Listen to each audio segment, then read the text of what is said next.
प्रशांत सिंह नाम है मेरा और आज के इस वीडियो में मैं बात करने वाला हूँ दीपावली के वास्तविक इतिहास पर। जनमानस में धारणा है कि दीपावली का जो उत्सव है या जो पर्व है श्री राम के वनवास से अयोध्या लौटने के उपलक्ष्य में मनाया जाता है, लेकिन वास्तविकता ये है कि दिवाली के अवसर पर श्री राम की पूजा नहीं की जाती है। उस अवसर पर लक्ष्मी जी और गणेश जी की पूजा की जाती है। तो यहाँ से ये प्रश्न खड़ा हो जाएगा कि अगर इस उत्सव का संबंध श्री राम से है तो फिर उनकी पूजा क्यों नहीं की जाती है। जैन ग्रंथों का अध्ययन करने पर यह जानकारी मिलती है कि दिवाली का संबंध भगवान महावीर से है। बौद्ध ग्रंथों का अध्ययन करने पर यह जानकारी मिलती है कि दिवाली का जो संबंध है वो भगवान बुद्ध से है। तो वास्तविकता में दीपावली किसके उपलक्ष्य में मनाई जाती है? श्री राम के, लक्ष्मी जी के, गणेश जी के, भगवान बुद्ध के या भगवान महावीर के? एक एक तथ्यों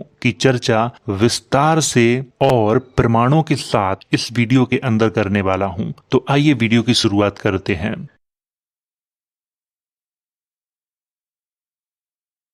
तो सबसे पहले बात करते हैं ऐतिहासिक स्रोतों की। इस वीडियो के अंदर मैं आपको जो जानकारी दे रहा हूं वो जानकारी मैंने कहां से ली है। ऐतिहासिक स्रोतों के अलावा पुरातात्विक जो प्रमाण हैं उन पर भी बात करूंगा। तो सबसे पहले कौन कौन से ग्रंथों से मैंने जानकारी ली है वो आपको बता देता हूँ। वाल्मीकि रामायण, पद्म पुराण, स्कंद पुराण, रामचरितमानस, अल्बेरुनी का भारत। इन ग्रंथों के अलावा जैन ग्रंथ और बौद्ध धर्म के ग्रंथों से भी मैंने जानकारी ली है। और इस वीडियो के अंदर मैं कौन कौन से तथ्यों की चर्चा करूंगा, जैसे दिवाली का परिचय, दिवाली का इतिहास, गज लक्ष्मी के पुरातात्विक प्रमाण और विदेशी यात्रियों के यात्रा विवरण में दिवाली का उल्लेख है या नहीं है। जैसे हमारे यहाँ पे चीनी यात्री आए, क्या उन यात्रियों ने दीपावली या दिवाली के बारे में अपने यात्रा विवरण में कुछ लिखा है, उस पर भी बात करूंगा। तो इतने तथ्यों की चर्चा मैं इस वीडियो के अंदर करने वाला हूं। तो वीडियो की शुरुआत होती है यहाँ से, दिवाली का परिचय। दिवाली, जिसे दीपावली के नाम से भी जाना जाता है, आमतौर पर यह उत्सव 5 दिनों का होता है, परंतु यह अलग अलग धर्मों जैसे ब्राह्मण धर्म, बौद्ध धर्म, जैन धर्म और सिख धर्म में अलग अलग रूप में मनाया जाता है। दिवाली को प्रकाश का पर्व कहा जाता है। इस दिन मुख्य रूप से दीप जलाए जाते हैं और गज लक्ष्मी का पूजन किया जाता है। दीपावली भारत का सबसे बड़ा उत्सव है, लेकिन इसका इतिहास उतना ही रोचक और रहस्यमय है। तो ये था दिवाली का परिचय और अब बात करते हैं दिवाली के इतिहास की। ब्राह्मण धर्म के अनुसार दिवाली का जो उत्सव है श्री राम के 14 बरस वनवास में पूरे होने पर जब वो अयोध्या लौटे तो अयोध्या वासियों ने उनके आगमन पर घर घर में दीपक जलाए थे। इसी परंपरा को बाद में दीपावली कहा गया है। वाल्मीकि रामायण के युद्ध कांड में श्री राम के अयोध्या लौटने की जानकारी तो मिलती है, लेकिन उसमें तिथि और माह का उल्लेख नहीं मिलता है। वाल्मीकि रामायण में जो जानकारी दी गई है उस जानकारी को देखने के बाद दिवाली श्री राम के उपलक्ष्य में मनाई जाती है, इस पर संदेह प्रकट होता है, क्योंकि उसमें तिथि और माह की चर्चा नहीं की गई है। तिथि और माह का उल्लेख बाद के ग्रंथों स्कंद पुराण और पद्म पुराण में किया गया है, जो संदेह पैदा करता है कि वाल्मीकि रामायण तिथि और माह का उल्लेख नहीं करती है, लेकिन स्कंद पुराण और पद्म पुराण तिथि और माह का उल्लेख करता है। स्कंद पुराण और पद्म पुराण में जो प्राचीन पुराण माना जाता है वो स्कंद पुराण को माना गया है। स्कंद पुराण का जो आमतौर पर समय माना जाता है 8वीं-9वीं सदी का माना जाता है। धार्मिक लोगों का कहना है कि स्कंद पुराण की रचना 1000 ईसा पूर्व में हुई थी। मैं उस तथ्य पर कोई बात नहीं करूंगा। जो समय इतिहासकारों ने तय किया है मैं उस समय को महत्व दूंगा, न कि धार्मिक लोगों के द्वारा तय किए गए समय को। और पद्म पुराण का जो समय तय किया गया है वो 9वीं-10वीं सदी का तय किया गया है, तो मैं इसे 9वीं-10वीं सदी का ही मानूंगा। स्कंद पुराण के कार्तिक मास महात्म्य खंड में कार्तिक माह और अमावस्या का स्पष्ट वर्णन है और श्लोक भी मैंने लिखा है, आप स्वयं पढ़ सकते हो। मैं सीधे उसका अनुवाद पढ़ के आपको सुनाता हूँ। लिखा है, निसंदेह कार्तिक मास सभी मासों में श्रेष्ठ है, पवित्रों में परम पवित्र और पुण्य करने वालों में पवित्रतम, ये कहा गया है। स्कंद पुराण में आगे कहा गया है, कार्तिक माह में दान करना, व्रत करना करना, स्नान करना आदि कार्य विशेष पुण्य देते हैं। स्कंद पुराण में कहीं पर भी दीपावली या दिवाली जैसे पर्व का वर्णन नहीं किया गया है। ना तो ये कहा गया है कि अमावस्या के दिन श्री राम की पूजा करना, लक्ष्मी जी की पूजा करना, गणेश जी की पूजा करना या दीपक जलाना, ऐसा कोई भी वर्णन नहीं किया गया है। कार्तिक माह में दान करना, व्रत करना, स्नान करना, इसकी चर्चा की गई है। पद्म पुराण के उत्तरखंड में कुछ श्लोकों में कार्तिक मास की त्रयोदशी, चतुर्दशी, अमावस्या को दीप जलाने और स्नान करने की बात का वर्णन मिलता है। तो यहाँ पर मैं सीधे श्लोक का हिंदी अनुवाद पढ़ के आपको सुनाता हूँ। तो यहाँ पर कहा गया है कि कार्तिक माह के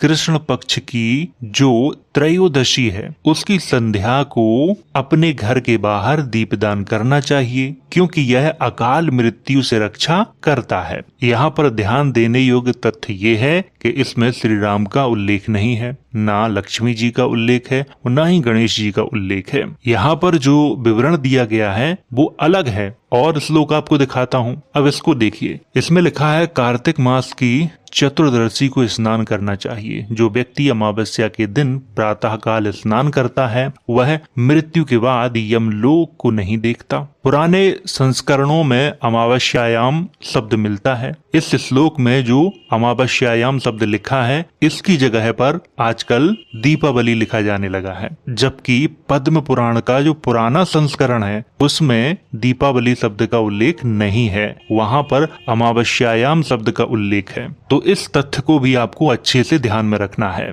अब अगला श्लोक आपको दिखाता हूँ, इसको देखिए। इसमें कहा गया है जो व्यक्ति कार्तिक अमावस्या के दिन स्नान करके घी का दीपक यमराज के लिए अर्पित करता है वह परलोक में परम गति को प्राप्त करता है। यहाँ पर भी न तो श्री राम की चर्चा है, न लक्ष्मी जी की चर्चा है और ना ही गणेश जी की चर्चा है। जैसे आजकल लोगों के अंदर धारणा है कि दीपावली का जो पर्व है उसका संबंध श्री राम से है, लेकिन स्कंद पुराण का अध्ययन करो, पद्म पुराण का अध्ययन करो, वाल्मीकि रामायण का अध्ययन करो, इनमें कहीं पर भी ये नहीं लिखा गया है कि दीपावली का जो संबंध है श्री राम से है, लक्ष्मी जी से है या गणेश जी से है, ऐसा कहीं नहीं लिखा है। तो इतना आप लोगों को समझ में आ गया होगा। अब बात करते हैं रामचरितमानस की। रामचरितमानस ग्रंथ के लंका कांड में श्री राम 14 वर्ष का वनवास पूरा कर अयोध्या लौटे थे, उसका वर्णन मिलता है। लिखा है 14 वर्ष बीते वनवासु,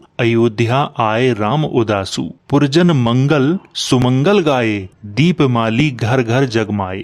रामचरितमानस में इस बात का सीधा उल्लेख है कि जब श्री राम 14 वर्ष का वनवास पूरा करके अयोध्या लौटे तो अयोध्या वासियों ने घर घर में दीप जलाए थे। इस तथ्य का उल्लेख यहाँ पे किया गया है, लेकिन यहाँ पर आपको ध्यान देना है कि तिथि और माह की चर्चा नहीं की गई है और न ही सीधे दीपावली या दिवाली उत्सव का उल्लेख है। ना तो इस ग्रंथ में ये वर्णन किया गया है कि अमावस्या के दिन श्री राम की पूजा करो, लक्ष्मी जी की पूजा करो या गणेश जी की पूजा करो। तो हमें इस ग्रंथ से भी दीपावली के संबंध में सही जानकारी प्राप्त नहीं होती है। न वाल्मीकि रामायण से होती है, न स्कंद पुराण से होती है, न पद्म पुराण से होती है, न रामचरितमानस से होती है। और जब भी किसी से पूछा जाता है तो सबसे ज्यादा इन्हीं ग्रंथों का नाम लिया जाता है कि इन ग्रंथों में दीपावली का उल्लेख है। वाल्मीकि रामायण में समय की कोई चर्चा नहीं है। स्कंद पुराण और पद्म पुराण समय की चर्चा करते हैं, लेकिन वहाँ दिवाली या दीपावली का उल्लेख नहीं किया गया है। न ये कहा गया है अमावस्या के दिन श्री राम की या लक्ष्मी जी की या गणेश जी की पूजा करो। वहाँ पे सीधा उल्लेख किया गया है कि अगर अमावस्या के दिन कोई व्यक्ति घर के बाहर दीपक जलाता है तो वह अकाल मृत्यु से बचता है। यमराज के लिए वहाँ पे दीप जलाने की बात की गई है, ना कि श्री राम के लिए, ना लक्ष्मी जी के लिए, ना ही गणेश जी के लिए। और रामचरितमानस में भी तिथि और समय का उल्लेख नहीं है। अब आगे बात करते हैं। जैन ग्रंथ कल्प सूत्र और उत्तराध्ययन सूत्र के अनुसार कार्तिक अमावस्या को जैन धर्म के अंतिम तीर्थंकर महावीर स्वामी की मृत्यु हुई थी। इसी कारण जैन परंपरा परंपरा में उसे निर्वाण दिवस भी कहा जाता है। इस दिन जैन साधु साध्वी और श्रावक श्राविका उत्तराध्ययन सूत्र का पाठ करते हैं, जिसे महावीर स्वामी की अंतिम वाणी माना जाता है। जैन ग्रंथों से भी दिवाली के वास्तविक इतिहास की जानकारी नहीं मिलती है। दिवाली के अवसर पर विशेष रूप से लक्ष्मी जी और गणेश जी की पूजा होती है, लेकिन यहाँ पर महावीर स्वामी की बात की गई है और हम सब जानते हैं कि दिवाली के अवसर पर कोई भी हिंदू महावीर स्वामी की पूजा नहीं करता अपने घर में। जैन धर्म में ऐसा होता है, लेकिन हिंदू धर्म में और बौद्ध धर्म में ऐसा नहीं होता है। तो यहाँ से भी स्पष्ट रूप से हमें दिवाली के संबंध में कोई जानकारी नहीं मिलती है। अब आगे बात करते हैं। बौद्ध ग्रंथों में दीपावली या दिवाली जैसे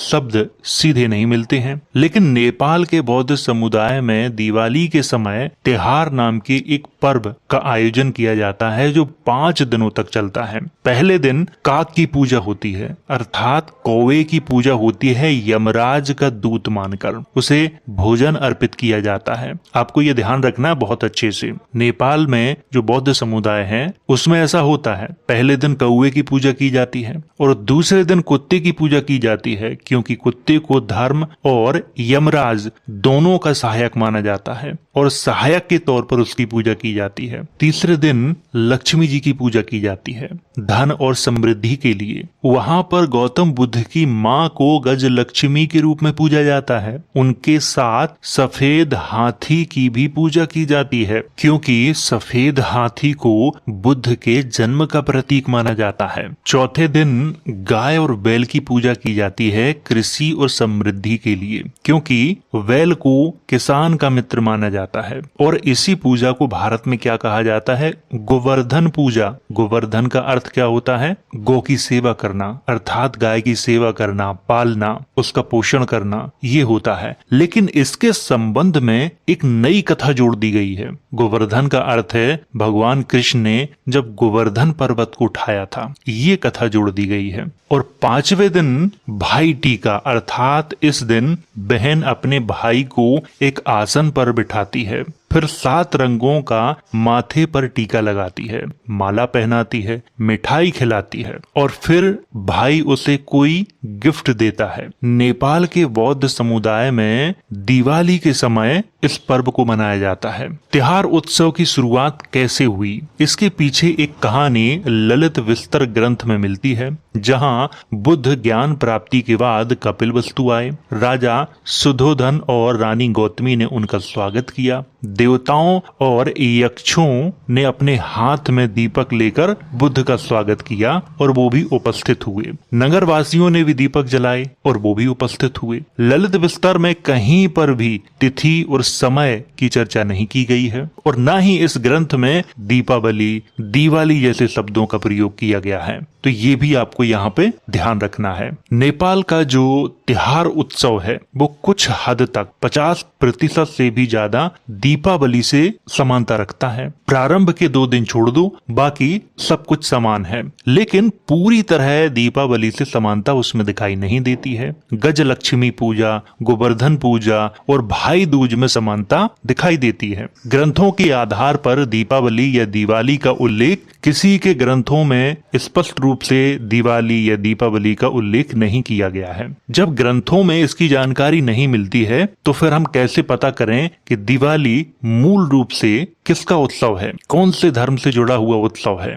और गजलक्ष्मी कौन है जिनकी पूजा दीपावली के अवसर पर की जाती है? गणेश जी कौन है जिनकी पूजा दीपावली के अवसर पर की जाती है? अब इस तथ्य पर बात करते हैं। ग्रंथों को मैंने आपको बताया, अच्छे से समझाया और आप लोगों ने अच्छे से समझा भी होगा। तो पहला जो पुरातात्विक साक्ष्य है उसकी चर्चा मैं करता हूँ। गजलक्ष्मी का सबसे पुराना जो प्रमाण मिलता है वो भरहूत स्तूप से प्राप्त होता है। भरहूत स्तूप आधुनिक मध्य प्रदेश के सतना जिले में है। भरहूत स्तूप का निर्माण अशोक के शासनकाल में करवाया गया था, लेकिन शुंग काल में इसका फिर से पुनः निर्माण करवाया गया और उसी समय कई मूर्तियां बनवाई गई थी। और ये गजलक्ष्मी की जो मूर्ति है वो 2री सदी ईसा पूर्व की है। ये आपको अच्छे से ध्यान में रखना है। आपको यहाँ दिख रहा होगा एक सफेद हाथी उड़ता हुआ आ रहा है उनके गर्भ की ओर। नीचे महिलाएं बैठी हैं, फोटो में आपको साफ दिखाई दे रहा होगा।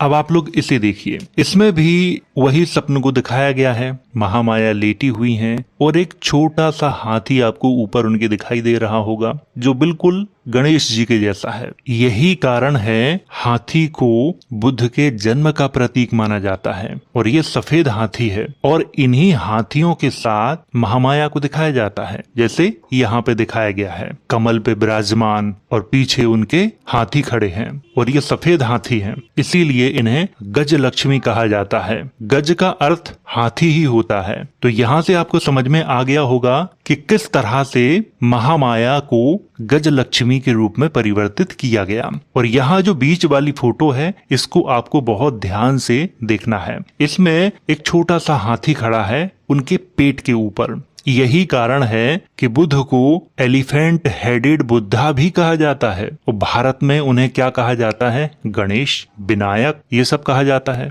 एलिफेंट हेडेड बुद्धा के संबंध में आपको कई किताबें मिल जाएंगी, आप उन किताबों को पढ़ सकते हो। तो यहाँ से आपका सारा जो डाउट है वो क्लियर हो चुका होगा। आगे बात करते हैं। अब ये दूसरा पुरातात्विक साक्ष्य है गजलक्ष्मी का। ये सांची स्तूप से प्राप्त होता है और सांची स्तूप आधुनिक मध्य प्रदेश के रायसेन जिले की सीमा पे स्थित है। इसका जो निर्माण है वो भी अशोक के समय में हुआ था और शुंग काल में इसका फिर से पुनः निर्माण करवाया गया और कई तरह की देवी देवताओं की मूर्तियां बनाई गई, जातक कथाओं को उकेरा गया। और ये गजलक्ष्मी की जो मूर्ति बनाई गई है, ये 2री सदी ईसा पूर्व की है। ये आपको बहुत अच्छे से समझना है। अब इसे देखिए, यहाँ पर भी गजलक्ष्मी को दिखाया गया है। ये भी सांची स्तूप पर ही आपको मिल जाएंगे और जिन लोगों ने सांची स्तूप को देखा होगा उन्हें अच्छे से ये बात मालूम होगी। इन सभी के संबंध में इतनी फेक न्यूज फैलाई जाती है सोशल मीडिया पे कि जिसे शब्दों में बयां नहीं किया जा सकता। सबसे प्राचीन जो प्रमाण है गजलक्ष्मी के,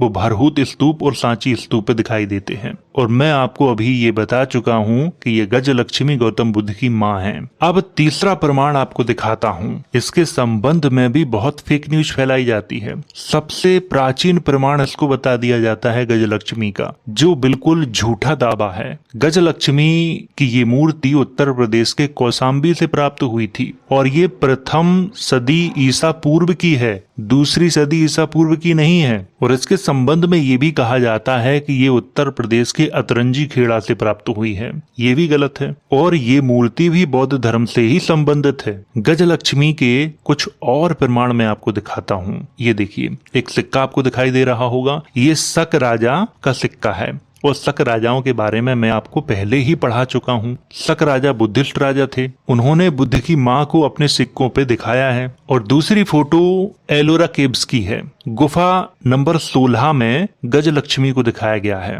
कैलासा टेम्पल। और दिखाता हूँ आपको, ये देखिए, बुद्धिस्ट मोनेस्ट्री रत्नागिरी उड़ीसा, गजलक्ष्मी को दिखाया गया है। श्रवण बेलगोला जैन मंदिर कर्नाटक, यहाँ पर भी गजलक्ष्मी को दिखाया गया है। गजलक्ष्मी की यह सभी प्रतिमाएं बौद्ध धर्म से संबंधित हैं। गजलक्ष्मी कोई और नहीं बल्कि गौतम बुद्ध की माँ महामाया हैं, जिन्हें कमल पर विराजमान सफेद हाथियों के साथ दिखाया जाता है। गजलक्ष्मी को सिर्फ बौद्ध धर्म में ही नहीं बल्कि जैन धर्म और ब्राह्मण धर्म में भी पूजा जाता है। गजलक्ष्मी का भारतीय संस्कृति में बड़ा महत्व है। दिवाली के समय गजलक्ष्मी की ही पूजा की जाती है, ये भी आपको ध्यान में रखना है। और गजलक्ष्मी के सबसे जो प्राचीन प्रमाण हैं वो बौद्ध धर्म में मिलते हैं, बाद में जैन धर्म और ब्राह्मण धर्म में दिखाई देते हैं। तो यहाँ से आपको इतनी बात समझ में आ गई होगी। 1890 से यही गजलक्ष्मी की चित्रकारी की जाने लगी। आज हम देवी देवताओं की जितनी भी चित्रकला देखते हैं वो सब राजा रवि वर्मा के द्वारा बनाई गई थी। गजलक्ष्मी के सिक्के कई देशी और विदेशी राजाओं ने जारी किए थे, जिसमें शुंग राजा, सातवाहन राजा, कुषाण राजा, गुप्त राजा, यवन राजा, शक राजा शामिल थे।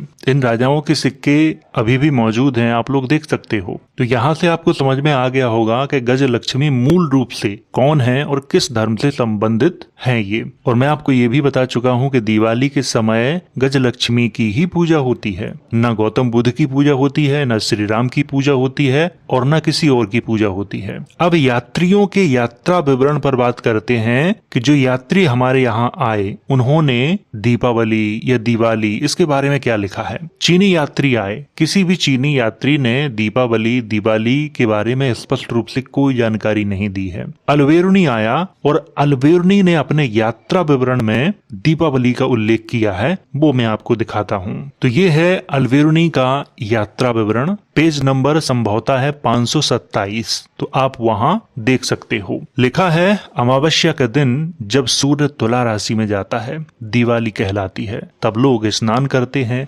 आमोद के वस्त्र पहनते हैं, एक दूसरे को पान और सुपारी उपहार देते हैं। वे सवार होकर दान देने के लिए मंदिरों को जाते हैं और दोपहर तक एक दूसरे के साथ हर्ष से खेलते हैं। रात को वे प्रत्येक स्थान में बहुत बड़ी संख्या में दीपक जलाते हैं, जिससे वायु पूरी तरह से निर्मल हो जाती है। इस पर्व का कारण ये है कि वासुदेव की स्त्री लक्ष्मी, बुरोचन का पुत्र वली, जो 7वें पाताल में ये बंदी हैं और वर्ष में एक बार बंधन मुक्त करती है और संसार में जाने की आज्ञा देती है। इसीलिए यह त्योहार बलि राज्य अर्थात बलि का आधिपत्य कहलाता है। यहाँ पर दीपावली को राजा बलि से जोड़ा गया है। और राजा बलि कौन था? एक असुर राजा।